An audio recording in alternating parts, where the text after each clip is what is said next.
High, আমি makeup artist Payel. তো আমার বুকিং ছিল চোপড়াতে। তো আমি সকাল সকাল ঘুম থেকে উঠে ফার্স্ট আমার ব্যাগটা গুছিয়ে নিই, যেহেতু আমি পড়ার থেকে তারপর যাব আমি সাজাতে। তো আমি বাড়িতে এসে রেডি হয়ে চলে গেছি বাস স্ট্যান্ডে তো বাস পেলামই না, যেহেতু এটা ভোটের আগের দিন ছিল। তাই শেষে বাবাই আমাকে ছেড়ে দিয়ে আসলো। ছেড়ে দিয়ে আসার পর সোনালি ওরা আমাকে নিতে চলে আসলো, যেহেতু ওর এটা মামার ছেলের বিয়ে ছিল। আর জানো তো, আজ আমি যেই ব্রাইডকে সাজতে যাচ্ছিলাম তার কিন্তু এটা 2 নাম্বার বিয়ে। তো সেখানে গিয়ে তোমাদের আমি একটু ঠাকুর দর্শন করিয়ে দিই। আর 2 নাম্বার বিয়ে বলতে দুটো ছেলের সাথে না, যে একবার বিয়ে হয়ে যাওয়ার পর আরেকজনের সাথে বিয়ে, তেমন কোনো ব্যাপার না। তার হলো একজনের সাথে দুবার বিয়ে, কারণ ফার্স্টে তারা একবার মানে ভাইকে বিয়ে করে নিয়েছিলো। এটা হলো তাদের মানে বাড়ির থেকে যেটা অনুষ্ঠান করে বিয়ে হয় সেইটা। তো করার পর আমি ফার্স্টে গিয়েছি, আমার সেখানে জিনিসগুলো গুছিয়ে নিই। গুছানোর পর সোনালি আমাকে মিষ্টি খেতে দিয়ে দেয়। তো খেটে এটা ছিল আমার সেখানকার মিষ্টি ব্রাইড। তার আধা মেকআপ করার পর তাদেরকে রিচুয়ালস ছিল সেটা কমপ্লিট করে নিল।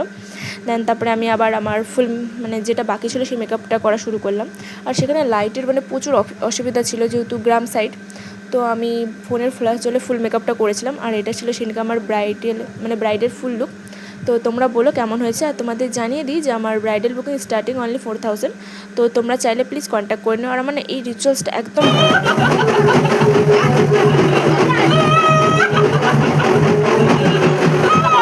মানে আমার সব কিছু বিয়েতে ভালো লাগে, কেন জানি আমার ওই রিচুয়ালসটা একদম ভালো লাগে না। যাই হোক, তো আমার ব্রাইড চলে গেলে আরেকবার বিয়ে করতে একই ছেলের সাথে।